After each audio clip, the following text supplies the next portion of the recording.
Assalamualaikum and hi everyone, welcome back to Bablu's Kitchen. எல்லாரும் எப்படி இருக்கீங்க? சூப்பராக இருக்கீங்க அப்படின்னு நினைக்கிறேன். இன்றைக்கி நம்ம சேனலில் ஒரு 4 ரெசிபீஸ் பார்க்க போகிறோம். ஸோ ரெசிபீஸ்குள்ளே போகிறதுக்கு முன்னாடி என்னோடய சேனலுக்கு நீங்கள் புதுசாக இருந்தீங்க அப்படின்னு சொன்னால் மறக்காமல் என்னோடய சேனலை சப்ஸ்கிரைப் பண்ணிக்கொள்ளுங்க. இப்போ வாங்க வீடியோக்குள்ளே போகலாம். இப்போ நான் உங்களுக்கு செஞ்சு காட்ட போகிறது மேங்கோ புடிங். இப்போ பார்த்தீங்க அப்படின்னு சொன்னால் நிறைய இடத்துல மாம்பழ சீசன் வந்துட்டு. ஸோ இப்போ நான் ஒரு பெரிய மாம்பழமாக நல்ல பழுத்த மாம்பழமாக 3 மாம்பழம் எடுத்துக்கொள்கிறேன்.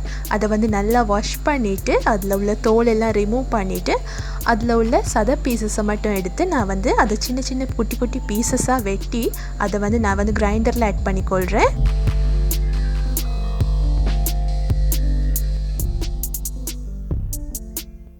அடுத்தது அதில் 1 கப் அளவு தண்ணி விட்டுக்கொள்கிறேன். தண்ணி விட்டு அதை நான் நல்லா பேஸ்ட் மாதிரி அரைச்சி எடுத்துக்கொள்ள போகிறேன். ஒரு சின்ன பால் எடுத்துக்கொள்ளுங்க. அதில் ஒரு 1/4 கப் அளவு கார்ன்ஃப்ளவர் சேர்த்துக்கொள்கிறேன். அதுக்கு ஒரு 1/3 கப் அளவு தண்ணி சேர்த்து அதை நான் நல்லா மிக்ஸ் பண்ணி எடுத்துக்கொள்கிறேன். இப்போ அதை ஒரு பக்கத்தில் வச்சுக்கொள்வோம். இப்போ ஒரு பேனை ஹீட் பண்ணிக்கொள்ளுங்க. அதில் நாங்கள் நல்லா பேஸ்ட் மாதிரி அரைச்சி எடுத்து அந்த மேங்கோ பியூரியை நான் இதில் ஆட் பண்ணிக்கொள்கிறேன்.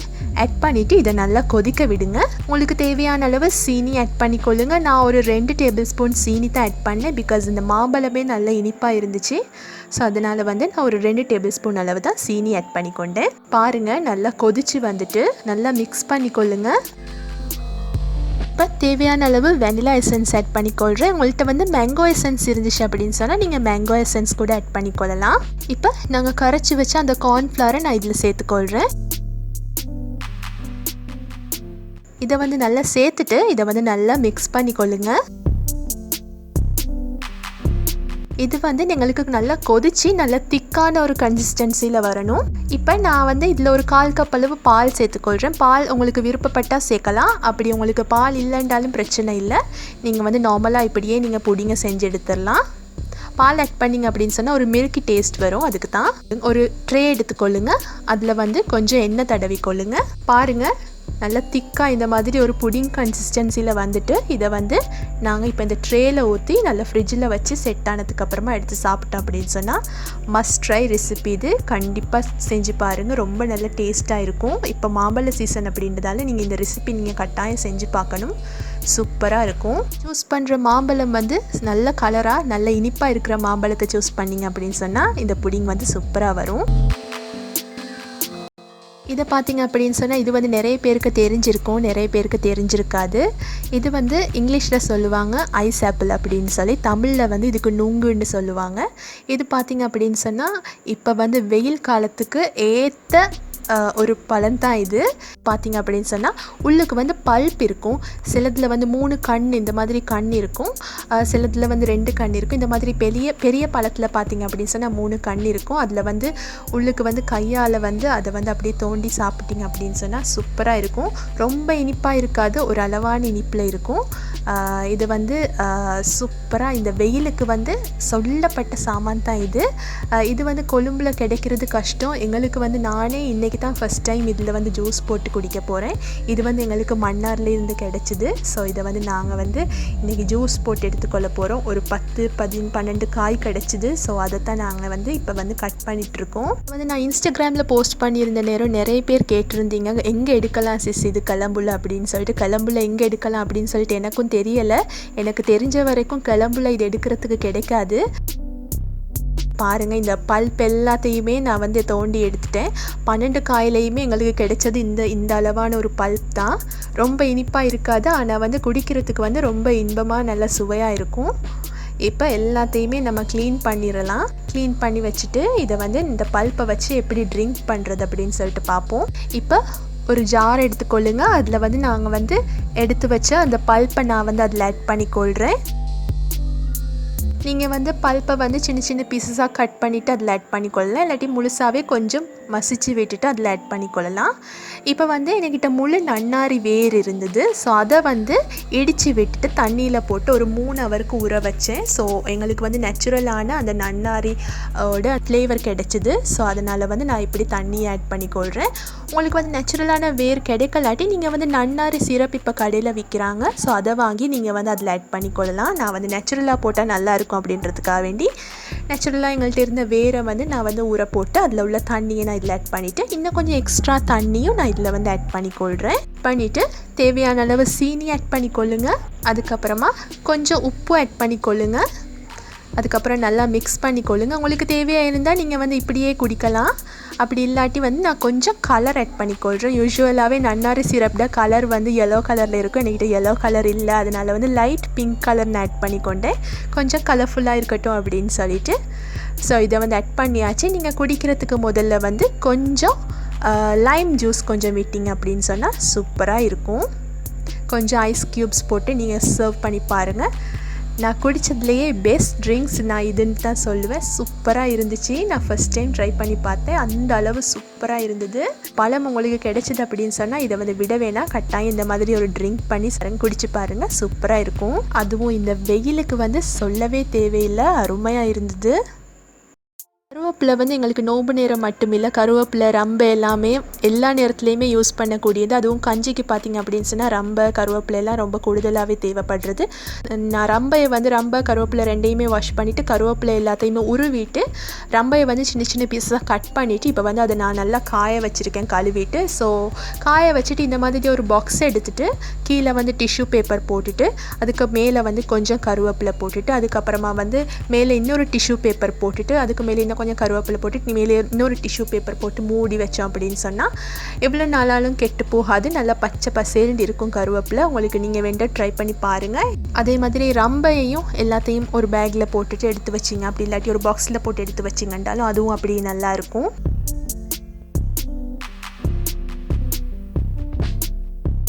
இப்போ நான் உங்களுக்கு செஞ்சு காட்ட போகிறது வந்து சிக்கன் ஹந்தி ரெசிபி. சூப்பரான ஒரு ரெசிபி. ஒரு பேனை ஹீட் பண்ணிக்கொள்ளுங்க. அதில் வந்து கொஞ்சம் ஆயில் விட்டுக்கொள்ளுங்க. ஒரு 3 டேபிள் ஸ்பூன் அளவு ஆயில் விட்டுக்கொள்ளுங்க. ஆயில் நல்லா சூடாகட்டும். சூடானதுக்கு அப்புறமா 1 டேபிள் ஸ்பூன் அளவு இஞ்சி வெள்ளைப்பூடு பேஸ்ட் ஆட் பண்ணிக்கொள்கிறேன். அதை வந்து கொஞ்சம் நல்லா வதக்கி கொள்ளுங்க. அதுக்கப்புறமா ஒரு 500 கிராம் அளவு சிக்கன் எடுத்திருக்கேன். நீங்கள் வந்து பிரெஸ்ட் பீஸ் தனியாக வேண்டாலும் எடுக்கலாம், அப்படி இல்லாட்டி பீசஸோடு சேர்ந்த மாதிரி எடுக்கலாம். நான் வந்து எல்லாமே சேர்ந்த மாதிரி எடுத்திருக்கேன். இப்போ வந்து இதை நாங்கள் நல்லா வதக்கி கொள்ளணும். அந்த பீசஸ் எல்லாமே வந்து நல்ல ஒயிட் கலரில் வரணும், லைட்டாக குக்கான மாதிரி வரணும். ஸோ அது வரைக்குமே நான் நல்லா இதை குக் பண்ணி எடுத்துக்கொள்ள போகிறேன். குக் பண்ணிவிட்டு இப்போ இதை நான் வந்து வேறையாக எடுத்து வச்சுக்கொள்கிறேன். பாருங்கள், நல்லா கலர் மாறிட்டு இப்போ இதை நான் வந்து வேறையாக எடுத்து வச்சுக்கொள்கிறேன். இப்போ இதில் வந்து கொஞ்சம் ஆயில் இருக்குது. இன்னும் கொஞ்சம் ஒரு 2 டேபிள் ஸ்பூன் அளவு ஆயில் இன்னும் கொஞ்சம் விட்டுக்கொள்கிறேன். அதில் வந்து ஒரு 1/4 டீஸ்பூன் அளவு சீரகம் சேர்த்துக்கொள்கிறேன். அதுக்கப்புறமா வந்து ஒரு வெங்காயம் நான் வெட்டி வச்சுருக்கேன், அதையும் நான் இதில் ஆட் பண்ணிக்கொள்கிறேன். அதையும் சேர்த்து நான் நல்லா வதக்கிக்கொள்கிறேன். வெங்காயத்துக்கு தேவையான அளவு உப்பு ஆட் பண்ணிக்கொள்ளுங்க. அதுக்கப்புறமா வந்து ஒரு 2 பழுத்த தக்காளி எடுத்து அதையும் நான் நல்லா சின்ன பீசஸாக கட் பண்ணி வச்சுருக்கேன். இப்போ தக்காளி நல்லா மசிஞ்சு வரணும். மசிஞ்சு வந்ததுக்கப்புறமா 1 டீஸ்பூன் அளவு காஷ்மீர் ரெட் சில்லி பவுடர் சேர்த்துக்கொள்கிறேன். ஒரு 1/4 டீஸ்பூன் அளவு மஞ்சத்தூள் சேர்த்துக்கொள்கிறேன். அதுக்கப்புறமா கொத்தமல்லி தூள் 1 டீஸ்பூன் சேர்த்து நான் நல்லா வதக்கி கொள்கிறேன். அதில் இருந்து பச்சை வாசனை போயிட்டு நல்லா எண்ணெய் பிரிஞ்சு வரட்டும். இப்போ நாங்கள் வந்து ஆல்ரெடி குக் பண்ணி வச்சுருந்த அந்த சிக்கனை வந்து நான் வந்து இதில் ஆட் பண்ணிவிட்டு நல்லா மிக்ஸ் பண்ணி கொள்கிறேன். நீங்கள் காஷ்மீர் ரெட் சில்லி பவுடர் கட்டாயம் போடணும். அப்படி போட்டால் தான் இந்த மாதிரி ஒரு கலர் உங்களுக்கு கிடைக்கும். அப்படி கிடைக்கலாட்டி வந்து நீங்கள் கட்டாயம் வாங்கி யூஸ் பண்ணிக்கொள்ளுங்க. அது வந்து உங்களுக்கு வந்து கறி நல்ல ரெட் கலராக நல்லா பார்க்குறதுக்கு அழகாக வரணும் அப்படின்னு சொன்னால் அந்த காஷ்மீர் ரெட் சில்லி பவுடர் உங்களுக்கு நிறைய ஹெல்ப்ஃபுல்லாக இருக்கும். காஷ்மீர் ரெட் சில்லி பவுடர் இல்லாட்டி உங்களுக்கு வந்து நார்மல் சில்லி பவுடர் யூஸ் பண்ண வேணால் உங்களுக்கு வந்து கூடுதலாக காரம் அது கொடுத்துரும். இப்போ வந்து ஒரு 3 டேபிள் ஸ்பூன் அளவு நான் தயிர் ஆட் பண்ணிக்கொள்கிறேன். பீட் பண்ணி வச்ச தயிர். இப்போ அதையும் சேர்த்து நான் நல்லா மிக்ஸ் பண்ணிக்கொள்கிறேன். உப்பு பார்த்துக்கொள்ளுங்க. உப்பு தேவையாக இருந்தால் உப்பு கொஞ்சம் ஆட் பண்ணிக்கொள்ளுங்க. இப்போ இதை வந்து நல்லா மூடி போட்டு வேக வச்சு எடுத்துக்கொள்ளுங்க. அது வந்து நல்லா எண்ணெய் பிரிஞ்சு வரணும். இந்த மாதிரி பாருங்கள், நல்லா எண்ணெய் பிரிஞ்சு வந்திருக்கு. சிக்கனும் நல்லா குக் ஆகியிருக்கு. இப்போ வந்து இவ்வளோ கிரேவி நமக்கு தேவையில்லை. இது வந்து இன்னும் கொஞ்சம் வத்தி வரணும். நல்லா மிக்ஸ் பண்ணிக்கொள்ளுங்க. கிரேவி குறைஞ்சிட்டு இப்போ வந்து நாங்கள் கொஞ்சமாக மிளகுத்தூள் ஆட் பண்ணிக்கொள்கிறேன். அதோட வந்து கொஞ்சம் கரம் மசாலா தூள் ஆட் பண்ணிவிட்டு நல்லா வத்த வச்சு எடுத்தீங்க அப்படின்னு சொன்னால் சிக்கன் ஹந்தி ரெடி ஆயிரும். Super hit recipe. கட்டாயம் இதையும் ட்ரை பண்ணி பாருங்கள். இப்போ எப்பயுமே நோன்பு நேரம் அப்படின்னாலே வந்து எனக்கு வந்து ஃபலூடா அண்ட் நன்னாரி சிரப் ரெண்டுமே கட்டாயம் வேணும். ஃபலூடா வந்து பார்த்திங்க அப்படின்னு சொன்னால் டெய்லியுமே குடிக்க முடியாது, அது வந்து கொஞ்சம் ஹெவி மாதிரி. ஸோ அதால் வந்து நன்னாரி சிரப்போட அந்த ஃப்ளேவர் அந்த மனமெல்லாம் எனக்கு ரொம்ப ரொம்ப பிடிக்கும். ஸோ அதனால் வந்து நன்னாரி சிரப் வந்து நான் வாங்கிட்டு வர சொல்லியிருந்தேன். ஸோ அதனால் வந்து இன்றைக்கி வந்து நன்னாரி சிரப் தான் நான் கரைச்சி ஆட் பண்ணிக்கொண்டேன். அதில் வந்து கொஞ்சம் கசகசா ஆட் பண்ணிவிட்டு அதுக்கப்புறமா கொஞ்சமாக சீனி, நாங்கள் சீனி ஆட் பண்ணவே தேவையில்லை, ஏண்டா ஆல்ரெடி அது வந்து சுகர் சிரப்பில் தான் செஞ்சுருப்பாங்க. ஸோ அதை ஆட் பண்ணிவிட்டு கொஞ்சம் லைம் ஜூஸ் விட்டு குடித்தோம் அப்படின்னு சொன்னால் செம்ம ரெஃப்ரெஷிங்காக இருக்கும்.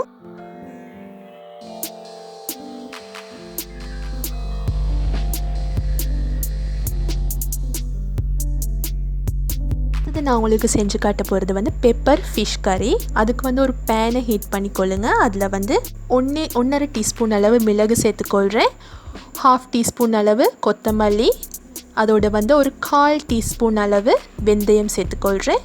மூணையுமே கருக விடாமல் நல்ல வாசம் வர வரைக்கும் நல்லா வறுத்தெடுத்து நல்லா அரைச்சி எடுத்துக்கொள்ளுங்க. இப்போ ஒரு மண் சட்டியை ஹீட் பண்ணிக்கொள்கிறேன். அதில் வந்து ஒரு 3 டேபிள் ஸ்பூன் அளவு ஆயில் விட்டுக்கொள்கிறேன். ஒரு கைப்பிடி அளவு வெங்காயம் சாப் பண்ணது அதை நான் ஆட் பண்ணிக்கொள்கிறேன். ஆட் பண்ணிவிட்டு நல்லா வதக்கி கொள்ளுங்க. இப்போ தேவையான அளவு கருவேப்பிலை சேர்த்துக்கொள்கிறேன். வெங்காயம் வதங்குறதுக்கு தேவையான அளவு உப்பு சேர்த்துக்கொள்கிறேன். எல்லாத்தையும் சேர்த்து நல்லா வதக்கி கொள்ளுங்க. அதோடு வந்து ஒரு டேபிள் ஸ்பூன் அளவு இஞ்சி வெள்ளைப்பூடு பேஸ்ட் சேர்த்துக்கொள்கிறேன். எல்லாம் சேர்ந்து நல்லா வதங்கி வரட்டும்.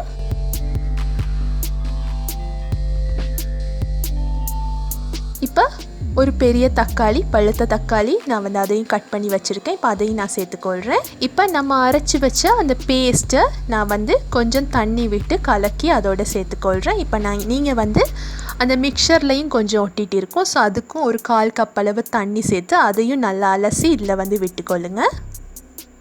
இப்போ இது நல்லா கொதிக்கட்டும். கொதிச்சதுக்கப்புறமா ஒரு 1/4 டீஸ்பூன் அளவு மஞ்சத்தூள் சேர்த்துக்கொள்கிறேன். அதோடு வந்து தேவையான அளவு தண்ணி விட்டுக்கொள்ளுங்க. ஒரு 1/4 கப் அளவு தண்ணி விடுங்க, கூடுதலாக தண்ணி விடாதீங்க. எல்லாம் சேர்ந்து நல்லா கொதிக்கட்டும். அதுக்கு முதல்ல வந்து ஒரு 2-3 ஒரு கொரக்கா சேர்த்துக்கொள்ளுங்க. கொரக்கா சேர்த்திங்க அப்படின்னு சொன்னால் சூப்பராக இருக்கும். ஒரு 3 பீஸ் கொரக்கா போதும். அதுக்கப்புறமா நல்லா கொதித்து வந்ததுக்கப்புறமா நீங்கள் வந்து ஃபிஷ் பீசஸை இதில் சேர்த்துக்கொள்ளலாம். நீங்கள் எந்த ஃபிஷ் வேணுன்றாலும் எடுத்துக்கொள்ளலாம். முள்ளுள்ள ஃபிஷ், அப்படி இல்லாட்டி முள் இல்லாத தனியாக சதை உள்ள மட்டும் ஃபிஷ்ஷை வேண்டாலும் சேர்த்துக்கொள்ளலாம். ஃபிஷ்ஷை சேர்த்ததுக்கப்புறமா கூடுதலாக கரண்டி போட்டு மிக்ஸ் பண்ண வேணாம், ஃபிஷ் உடஞ்சிரும். அதுக்கப்புறமா வந்து மூடி போட்டு கொஞ்சம் நேரம் மூடி வைங்க. ஃபிஷ் நல்லா குக்காகி வரட்டும். ஃபிஷ் வந்து சிக்கன் பீஃப் மாதிரி இல்லை, ஒரு 5 மினிட்ஸாலேயே அது நல்லா குக்காகிரும். இப்போ வந்து அது நல்லா கொஞ்சம் குக்காகி வந்ததுக்கப்புறமா ஒரு 4 டேபிள் ஸ்பூன் அளவு நல்ல திக்கான தேங்காய் பால் சேர்த்துக்கொள்கிறேன். அதையும் சேர்த்து நல்லா மிக்ஸ் பண்ணி விட்டுட்டு நல்லா மூடி போட்டு கொஞ்சம் நேரம் கொதிக்க விடுங்க. கொஞ்சம் நல்லா திக்காகி வரட்டும்.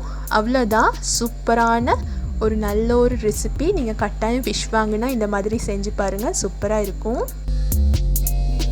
நார்மலாகவே கீர் சாப்பிட்ருப்போம். இப்போ வந்து கேரமல் கீர் செஞ்சு காட்ட போகிறேன் உங்களுக்கு. இது வந்து செம்ம டேஸ்ட்டாக இருக்கும். கட்டாயம் இந்த டெசர்ட் ட்ரை பண்ணி பாருங்கள். ஒரு சின்ன பேன் எடுத்துக்கொள்கிறேன். அதை வந்து ஹீட் பண்ணிக்கொள்ளுங்க. அதில் வந்து ஒரு டேபிள் ஸ்பூன் அளவு நெய் ஆட் பண்ணிவிட்டு நான் வந்து கொஞ்சம் ட்ரைடு பேரிச்சம்பழம், அதோடு வந்து கொஞ்சம் ரெய்சின்ஸ், அதோட கொஞ்சம் அதாவது சன்ஃப்ளவர் சீட்ஸ் அந்த மாதிரி கொஞ்சம் சீட்ஸ் கொஞ்சம் ஆட் பண்ணிக்கொள்கிறேன். உங்களுக்கு தேவையாக இருந்தால் நீங்கள் ரெய்சின்ஸ் அண்ட் கேஷ்யூஸ் அப்படி இல்லாட்டி ஆமண்ட்ஸ் கூட நீங்கள் சேர்த்துக்கொள்ளலாம். அதெல்லாம் நல்லா வதங்கினதுக்கு அப்புறமா அதை எடுத்து வேறையாக வச்சுருங்க. அதுக்கப்புறமா இன்னொரு பேனை ஹீட் பண்ணிக்கொள்கிறேன். அதில் வந்து ஒரு 1/2 கப் அளவு சீனி ஆட் பண்ணிவிட்டு அதை வந்து நான் வந்து கேரமலைஸ் பண்ணிக்கொள்கிறேன். சீனி நல்லா கரைஞ்சதுக்கப்புறமா இதில் வந்து ஒரு 1/2 கப் அளவு சுடு தண்ணி ஆட் பண்ணிக்கொள்கிறேன். நீங்கள் வந்து தண்ணி ஆட் பண்ணதுக்கப்புறமா இந்த மாதிரி சுகர் வந்து கொஞ்சம் கட்டியான மாதிரி இருக்கும். ஆனால் பிரச்சனை இல்லை, நீங்கள் வந்து ஃப்ளேமில் வச்சு நல்லா மிக்ஸ் பண்ண இந்த மாதிரி நல்லா உருகி வந்துடும். இப்போ இதையும் எடுத்து தனியாக செப்பரேட்டாக வச்சுருங்க. இப்போ வந்து நாங்கள் கீர் செய்ய போகிறோம். அதுக்கு வந்து நான் வந்து கேஸ் குக்கர் யூஸ் பண்ணலை, மண்ணெண்ணெய் அடுப்பு தான் யூஸ் பண்ணியிருக்கேன். பிகாஸ் அது வந்து ரொம்ப நேரம் பிடிக்கும். அதனால் வந்து எங்களுக்கு வந்து மண்ணெண்ணெய் அடுப்பு தான் இதுக்கு சரி. ஸோ அதனால் வந்து இப்போ வந்து நான் 1 லிட்டர் அளவு பால் சேர்த்துக்கொள்கிறேன், ஃப்ரெஷ் மில்க். இப்போ இந்த பால் வந்து நல்லா கொதித்து வரட்டும். இடைக்கடை நல்லா மிக்ஸ் பண்ணி விட்டுக்கொள்ளுங்க. பால் வந்து ஒரு கொதி வந்ததுக்கப்புறமா ஒரு 1/4 கப் அளவு நான் பாஸ்மதி ரைஸ் எடுத்து அதை வந்து ஒரு 15 மினிட்ஸ் நான் நல்லா சோக் பண்ணி வச்சுருந்தேன். அதுக்கப்புறமா ஒரு பல்ஸ் கொடுத்து எடுத்து வச்சுருந்தேன். பாஸ்மதி கொஞ்சம் நீளமாக இருக்கும், இது வந்து கொஞ்சம் உடைஞ்சி வரணும் அப்படின்றதுக்காக வேண்டி நான் வந்து பல்ஸ் கொடுத்து எடுத்தேன். அதையும் இப்போ வந்து நான் வந்து தண்ணியெல்லாம் வடிச்சிட்டு அந்த ரைஸை வந்து நான் இந்த பாலில் ஆட் பண்ணிக்கொள்கிறேன். இப்போ ரைஸும் பாலும் சேர்ந்து நல்லா கொதித்து வரணும்.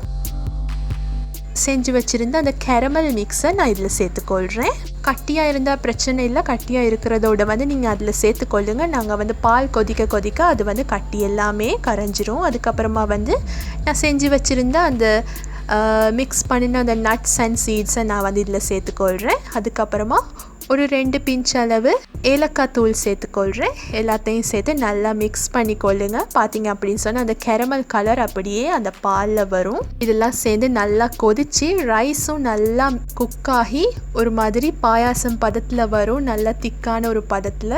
அதுக்கப்புறமா வந்து இதை வந்து நீங்கள் இறக்கி சுட சுட சர்வ் பண்ணலாம், அப்படி இல்லாட்டி வந்து ஃப்ரிட்ஜில் வச்சு சர்வ் பண்ணலாம். ரெண்டுமே நல்லாயிருக்கும்.